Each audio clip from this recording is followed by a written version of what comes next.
Hi students, unit 2 current electricity. इसमें जो previous video थी मेरी, उसमें देखा हुआ आप लोगों ने कि हमने डिस्कस किया था combination of cells. Combination of cells में मैंने बताया था आप लोगों को सीरीज़ कॉम्बिनेशन में जो सेल्स लगाए जाते हैं, अगर उनका इंटरनल रेजिस्टेंस ज़्यादा है, यू सेल्स हैं, तो फिर कोई फ़ायदा नहीं होता उनको लगाने में। सीरीज़ कॉम्बिनेशन में जो बैटरी बनाते हैं हम लोग, उनको लगाकर उससे कोई फ़ायदा नहीं होता है। आज हम लोग डिस्कस करेंगे पैरेलल कॉम्बिनेशन के बारे में। जो बात कल बताई थी वो बात आज ज़रा सी रिपीट करनी है कि आप देखिए कि अगर हमारे पास एक सेल था, एक सेल है जिसका इलेक्ट्रोमोटिव फोर्स E है, इंटरनल रेजिस्टेंस स्मॉल r है, तो अगर इससे करंट ड्रॉ हो रही है I1, तो जो I1 होगी वो होगी E/R+R। ये फार्मूला आप जानते हैं। उसके बाद आप देखिए कि अगर आपको फार्मूला याद नहीं है और ये तरीका अच्छा भी है, हम लोग अगर निकालना चाहते हैं किरचॉफ रूल से, लूप रूल से, तो भी हम निकाल सकते हैं। कि आप देखिए यहाँ पर आप एक क्लोज लूप बना लीजिए, ये क्लोज लूप बन गया, ये क्लोज लूप है। यहाँ पर साइन बना लीजिए कि प्लस डायरेक्शन कौन सी मान रहे हैं आप लोग, एंटी क्लॉकवाइज मैंने डायरेक्शन मान ली है। तो आप देखिए कि I1 into small r plus I1 into capital R is equal to E। जब ये अप्लाई किया तो I1 फिर निकल के आ गई। ये मैंने बताया था वो प्रीवियस वीडियो में। आज हम लोग बात करेंगे कि अगर हमारे पास जो है वो है पैरेलल कॉम्बिनेशन, और पैरेलल कॉम्बिनेशन में हमने बहुत सारे सेल लगा दिए हैं। मान लीजिए कि सिमिलर सेल लगा दिए हैं जिसमें से हर सेल का इलेक्ट्रोमोटिव फोर्स कैपिटल E है और इंटरनल रेजिस्टेंस स्मॉल r है। तब क्या होगा, कितनी करंट ड्रॉ करेंगे उस वक्त हम लोग डिस्कस करने वाले हैं। तो केस फर्स्ट हम लोग बात करें पैरेलल कॉम्बिनेशन। जो कॉम्बिनेशन है ये है बी कॉम्बिनेशन, पैरेलल कॉम्बिनेशन। इसमें भी केस फर्स्ट है for an similar cells each of EMF capital E and internal resistance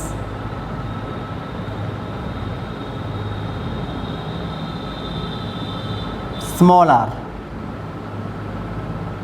अगर ऐसा करना चाहते तो क्या होगा, तो आप देखिए कॉमन पॉइंट ये है, ये कॉमन पॉइंट हैं।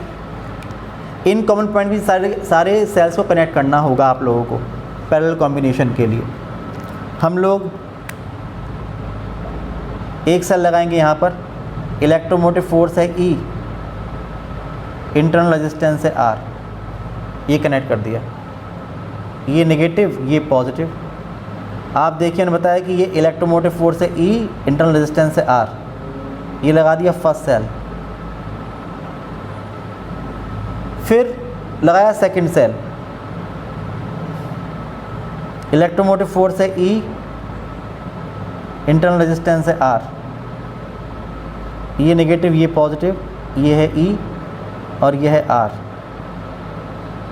ये हो गया सेकंड सेल। फिर लगाया थर्ड सेल, इलेक्ट्रोमोटिव फोर्स है E, इंटरनल रेजिस्टेंस है R। ये लगा दिया, ये नेगेटिव ये पॉजिटिव और इलेक्ट्रोमोटिव फोर्स है E, इंटरनल रेजिस्टेंस है R। ये हो गया। अब जो ये टर्मिनल निकल के आया, आप देखिए ये टर्मिनल निकल के आया इसके, तो ये सबका पॉजिटिव थे और ये टर्म सबके नेगेटिव थे, तो ये टर्मिनल पॉजिटिव हो गया और ये नेगेटिव हो गया।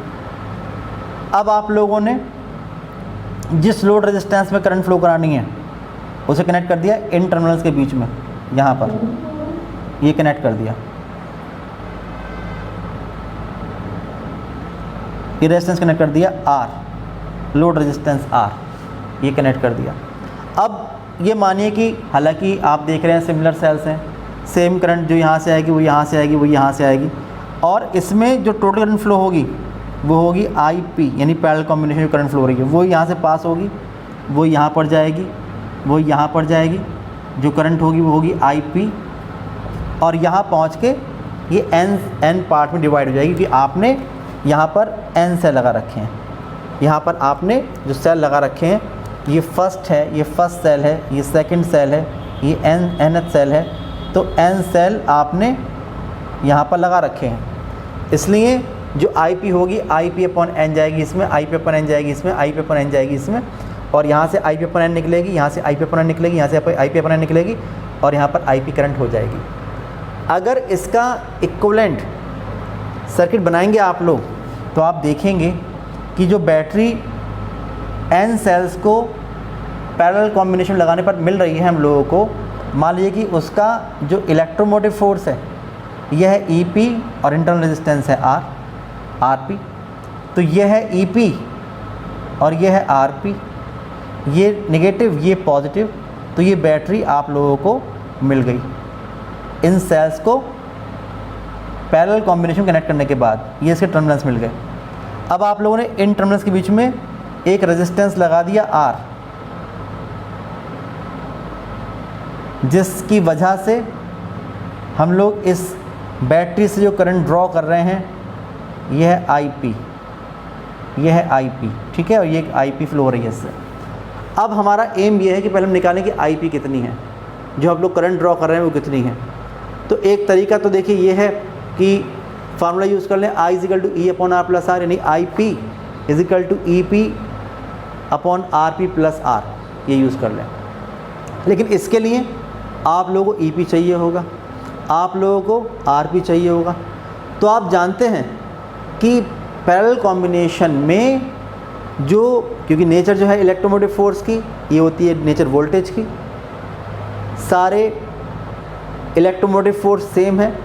तो जो पैरेलल कॉम्बिनेशन है उसका जो नेट इलेक्ट्रोमोटिव फोर्स होगा वो किसी भी एक सेल के इलेक्ट्रोमोटिव फोर्स के इक्वल होगा, क्योंकि आप देखिए इसके अक्रॉस भी E, इसके अक्रॉस भी E, इसके अक्रॉस भी E।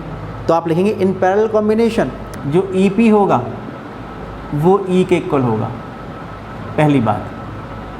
और आप जानते हैं कि जो रेजिस्टेंस वाली बात है पैरेलल कॉम्बिनेशन में, फार्मूला होता है 1/RP = 1/R1 + 1/R2 + 1/R3 and so on. तो यहाँ पर जितने भी इंटरनल रेजिस्टेंस हैं वो भी सब पैरेलल कॉम्बिनेशन में है, इसलिए 1/RP = 1/R + 1/R। कितनी बार कितने आपने सेल लगाए, N सेल्स लगाए तो N टाइम्स हो जाएंगे, N सेल्स के लिए N टाइम्स। तो 1/RP = ये हो जाएगा N/R, तो R⁻P = हो जाएगा R/N। तो आप देखिए कि ये जो चीज़ें आई हैं हमारे पास, ये इलेक्ट्रोमोटिव फोर्स आ गया और ये इंटरनल रेजिस्टेंस निकल के आ गया। अगर आपके पास इलेक्ट्रोमोटिव फोर्स और इंटरनल रेजिस्टेंस आपको मिल गए हैं तो कितनी करंट ड्रॉ होगी हम निकाल सकते हैं। आप निकालेंगे कि I⁻P आप लिखेंगे कि hence from I = E upon R plus R, ये फॉर्मूला हम यूज़ करेंगे। We have in this case कि IP = EP upon R plus RP, ये होगी। वैल्यू पुट करेंगे EP की, तो EP की वैल्यू E है, अपॉन R की जगह R है और इस R की जगह R/N है। यहाँ पर ये LCM लेंगे तो E, जब ये LCM लेंगे N तो हो जाएगा NR प्लस स्मॉल r, ये पहुँचेगा ऊपर। तो IP = हो जाएगा NE upon NR plus small r, ये आएगा, इतनी करंट आएगी। अब जो मैंने प्रीवियस वीडियो में डिस्कस किया था वो डिस्कशन यहाँ पर भी होगा कि अगर पैरेलल कॉम्बिनेशन में आपने अच्छे सेल लगा दिए, जो अनयूज सेल्स हैं वो लगा दिए, तो क्या फ़ायदा होगा या नुकसान होगा या कोई फ़ायदा नहीं होगा। और अगर आपने जो यूज सेल्स हैं जिनका इंटरनल रेजिस्टेंस ज़्यादा है, अगर आपने वो लगा दिए पैरेलल कॉम्बिनेशन में बैटरी बनाने के लिए, तब क्या होगा। तो आप देखिए, इसको मैं नोट में बता रहा हूँ, ध्यान समझिएगा। नोट 1 ये है कि इफ़ आपने अच्छे से लगा दी पैरेलल कॉम्बिनेशन में, if R is much less than capital R, अच्छे से लगा दिए गए, तब क्या होगा। तो आप देखिए कि इस इक्वेशन नंबर 1 से जो एक सेल से करंट ड्रॉ कर रहे हैं, करंट फ्रॉम वन सेल,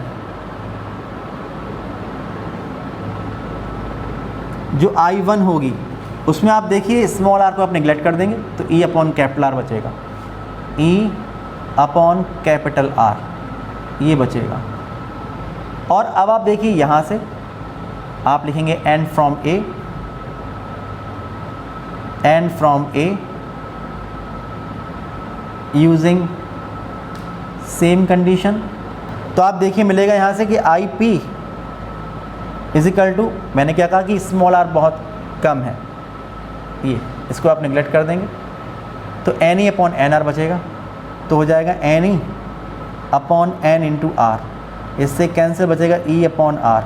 और आप देखिए ई अपॉन आर तो ये आई वन ही है, यानी current from one cell, current from one cell. तो फ़ायदा हुआ?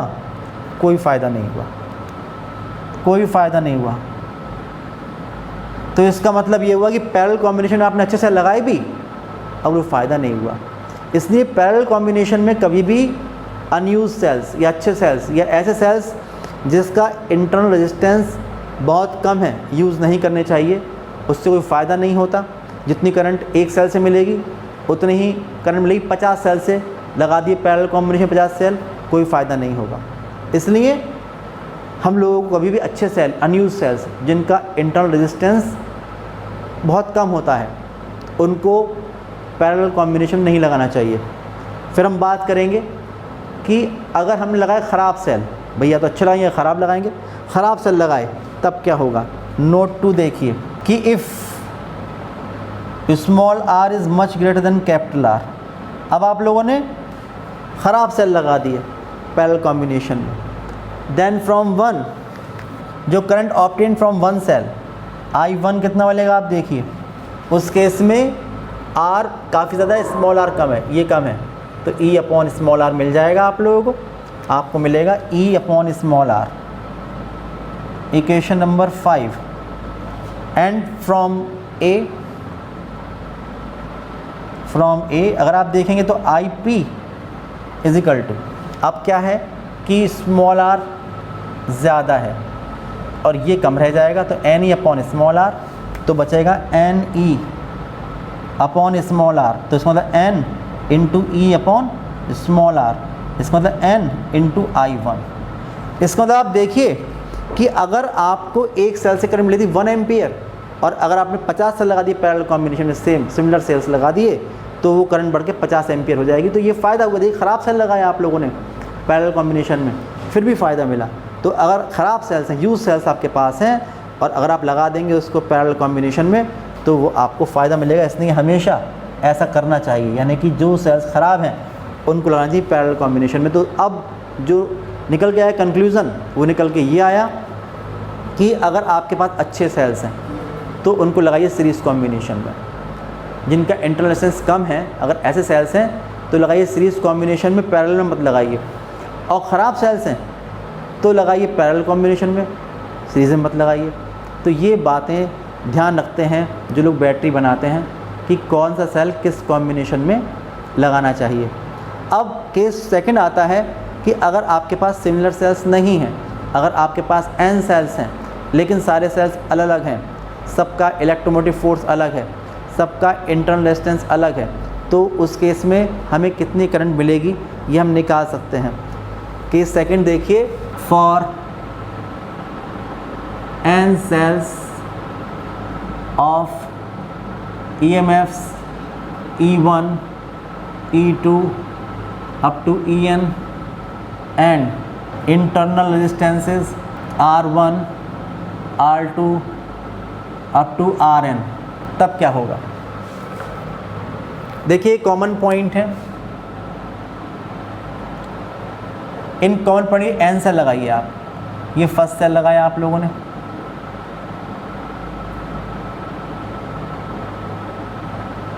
ये सेकंड सेल लगाया आप लोगों ने,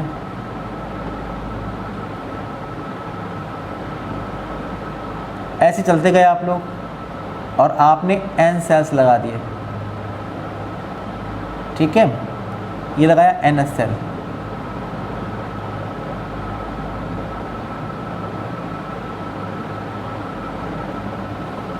इसका ये नेगेटिव ये पॉजिटिव, ये नेगेटिव ये पॉजिटिव, ये नेगेटिव ये पॉजिटिव, इसका इलेक्ट्रोमोटिव फोर्स E1, इसका E2 और NH सेल का En, इसका इंटरनल रेजिस्टेंस R1, इसका R2, इसका Rn। ये फर्स्ट सेल है, ये सेकंड सेल है, ये NH सेल है।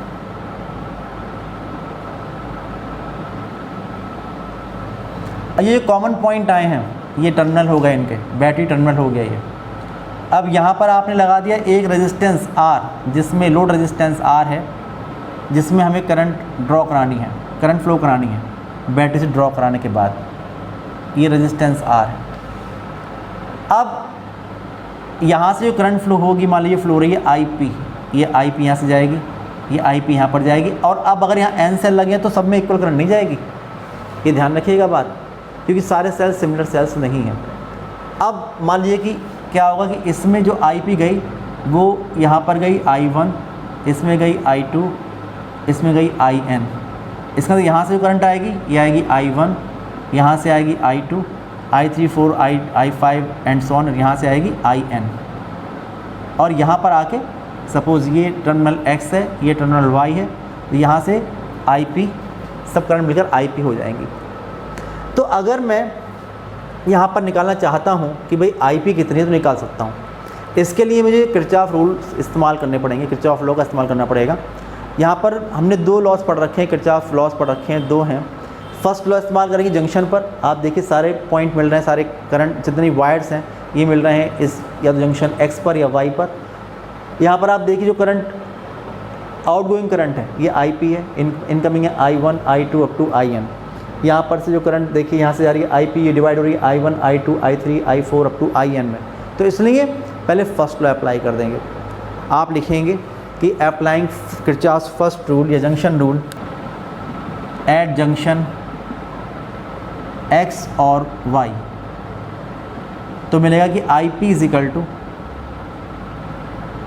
I1 plus I2 plus I3 up to IN, ये मिलेगा। सपोज़ ये इक्वेशन नंबर A मिल जाएगी। अब हम लोग क्या करें कि देखिए ये क्लोज लूप है, इसमें आप लगाइए लूप रूल और यहाँ से I1 निकाल लीजिए। फिर इस वाले क्लोज लूप रूल में, इस वाले क्लोज लूप में इसमें लगाइए लूप रूल और I2 निकाल लीजिए। इस वाले में ये क्लोज लूप है, इसमें लगाइए लूप रूल और IN निकाल लीजिए और पुट कर दीजिए यहाँ पर, तो आप लोग IP निकाल सकते हैं। ठीक है ना। आप लोग लिखेंगे कि now applying loop rule, applying loop rule, पहले इन क्लोज्ड लूप किस में अप्लाई करें भाई, पहले XR Y R1 E1 X, इसमें अप्लाई किया मैंने, यह है लूप 1। तो आप देखेंगे क्या मिलेगा, देखो यहाँ चलेंगे कि I1 into R1 plus IP into R, जो आप लोग ना ऐसे मानिएगा, इसको पॉजिटिव मानिएगा, इसको पॉजिटिव मानिएगा। ऐसे लॉ बनाते हैं ना, इस तरह से लूप बना के, इस तरह से इसका रोटेशन बनाते हैं। तो आप देखेंगे एंटी क्लॉकवाइज रोटेशन को मैं पॉजिटिव मान रहा हूँ, तो आप लेंगे I1 इंटू R1 और plus IP into R is equal to E1, मिलेगा I1 into small r1 plus IP into R is equal to E1, ये मिलेगा। सही है। तो यहाँ से I1 अगर आप निकालना है आप लोगों को, तो आप लिखेंगे I1 into R1 is equal to E1 minus IP into R। तो I1 इज इक्वल टू होगा, R से डिवाइड कर देंगे तो E1 अपॉन R1 और minus IP R upon R1, ये मिलेगा आपको I1। ऐसे ही इस लूप के लिए सिमिलरली फॉर क्लोज्ड लूप, अब कौन सा क्लोज्ड लूप लेंगे? X R Y R2 E2 X यानी लूप 2। अगर ऐसे ही अप्लाई करेंगे तो आप देखिए ऐसी क्वेश्चन मिलेगी आप लोगों को I2 R2 plus IPR is equal to E2, इसी फॉर्म की। तो आपको मिलेगा, ऐसे लिखेंगे आप लोग सिमिलरली कि I2 is equal to E2 upon R2 minus IP into R upon R2, ये इक्वेशन नंबर 2। और ऐसे ही फॉर nth लूप कौन सा रहेगा nth loop? X R Y R N E N X. इसके लिए क्या मिल जाएगा आप लोगों को कि आई एन ऐसे मिलेगा, आई एन। अगर इक्वेशन देखें क्या मिलेगी? आप देखिए I N into R N plus I P into R is equal to E N, क्योंकि आप देखिए सबके जो ई हैं वो नेगेटिव टू पॉजिटिव, डायरेक्शन यही रहेगी इनकी सबकी, ठीक है। तो I N is equal to हो जाएगा, I N is equal to हो जाएगा E N upon R N minus I P into capital R upon R N, ये इक्वेशन नंबर एन हो जाएगी। अगर ये वैल्यूज़ पुट कर दूं इक्वेशन ए में, putting these values in a, तो आप लोगों को आई पी मिल जाएगा। Putting these values in equation a we get, तो I P is equal to है I1 plus I2 up to IN, ये है। अब मैं वैल्यू पुट कर रहा हूँ, देखिए I1, तो सबसे जो फर्स्ट टर्म है उसको ले जाएंगे, ये पहले फर्स्ट टर्म ले लेंगे E1 upon R1 plus E2 upon R2 up to EN upon RN, ये ले लेंगे।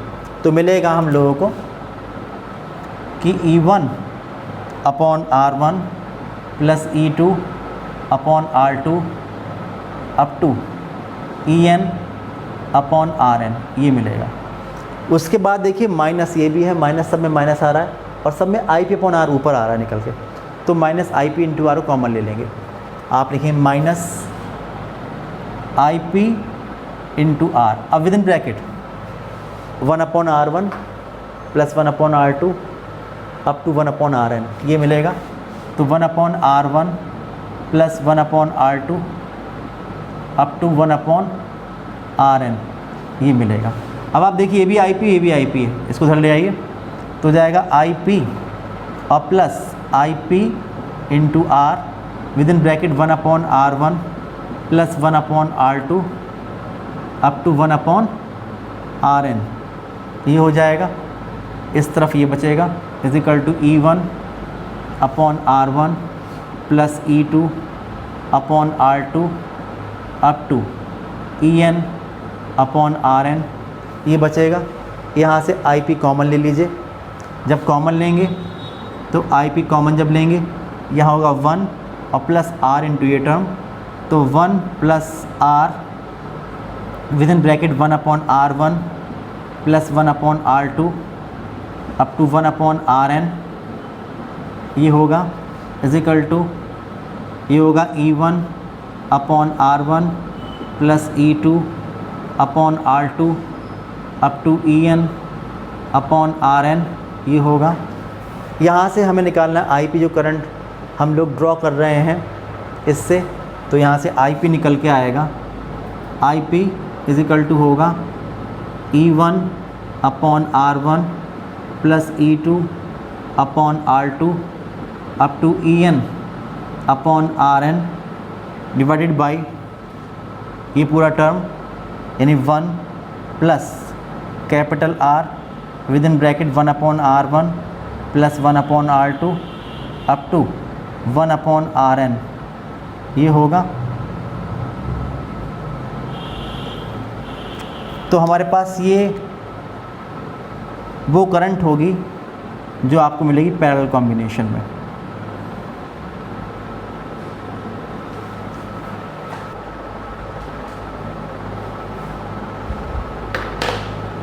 तो 2 कॉम्बिनेशन हमारे कंप्लीट हो गए, series combination and parallel combination. अब जो मिक्स ग्रुपिंग है, जहाँ पर हम लोग कुछ सेल लगाते हैं सीरीज़ कॉम्बिनेशन में, कुछ लगाते हैं पैरेलल कॉम्बिनेशन में, इसके बारे में नेक्स्ट वीडियो में आपसे डिस्कस करूँगा। तब तक आप इन दोनों कॉम्बिनेशन को बहुत ढंग से पढ़िएगा। तब तक के लिए बाय बाय।